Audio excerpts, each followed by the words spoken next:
10 are over, and then you find you're in extra time. What better to do than examine a few of the things in life that really grind? When each morning starts with grumbled remarks about various aches and pains that appear every day and won't go away despite a host of medicinal campaigns.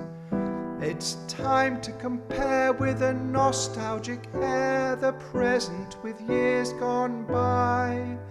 The good times are all you'll want to recall as you lean back and let out a sigh.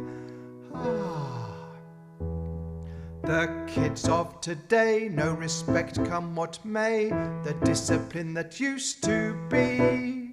Now they say what they want, they call you an old man and watch lots of crap on TV. The National Trust wants for children a must, beat history books on the shelf.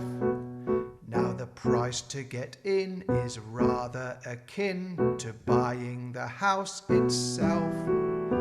Now don't get me mad about the fun people had before safety became the norm.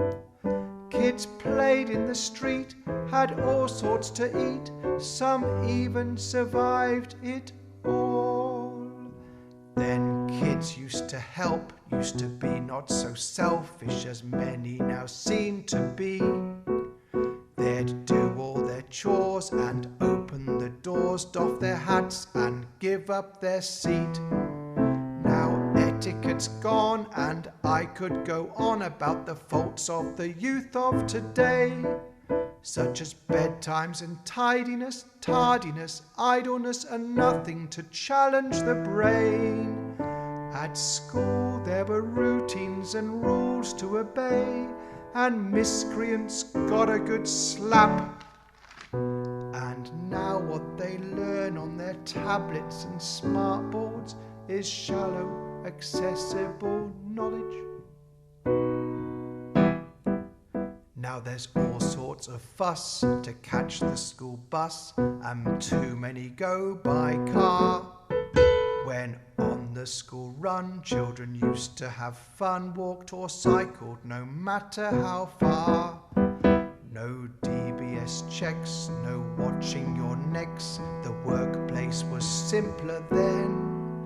Public transport was great, people didn't come late, and leaves didn't stop every train. Roads used to be faster with far fewer cars to get in the way. Now there are jams everywhere, drivers tear out their hair and seem to have plenty to say or shout. A wave of the hand in the air was enough to declare a change of direction was due. Take that tactic now and you'll spark off a row, quite likely with road rage and intent to sue.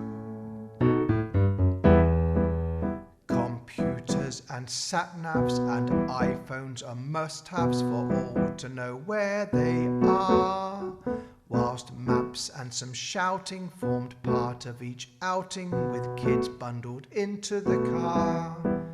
No seat belts, no airbags, no aircon, low fuel tax, no beeps when you try to reverse. Now there are buzzes galore if you open a door. My God, things are so much worse. To be PC correct, you must watch your inflective. Be careful whenever you speak. Yet back then, as you know, people just let things go, didn't overreact, took critique. Back then in the day, for a weekend away, Great Britain could entertain. And the footprints you laid were footprints man-made, not carbon footprints caused by a plane. The theatres were packed with fabulous acts, the radio used to transmit Variety news, political views, not the present day pile of rubbish. Reality shows prove that nobody knows what quality used to be. Now kids can't make beds and they fill up their heads with YouTubers' inanity. It seems there's no end to my list. Don't pretend I've exhausted all there is to say. But rose-tinted specs can be highly selective, comparing the past with today. As the future unfurls for our dear little world, if temperatures rise as we fear, I must draw to a close, 'cause God only knows we may not be around next year.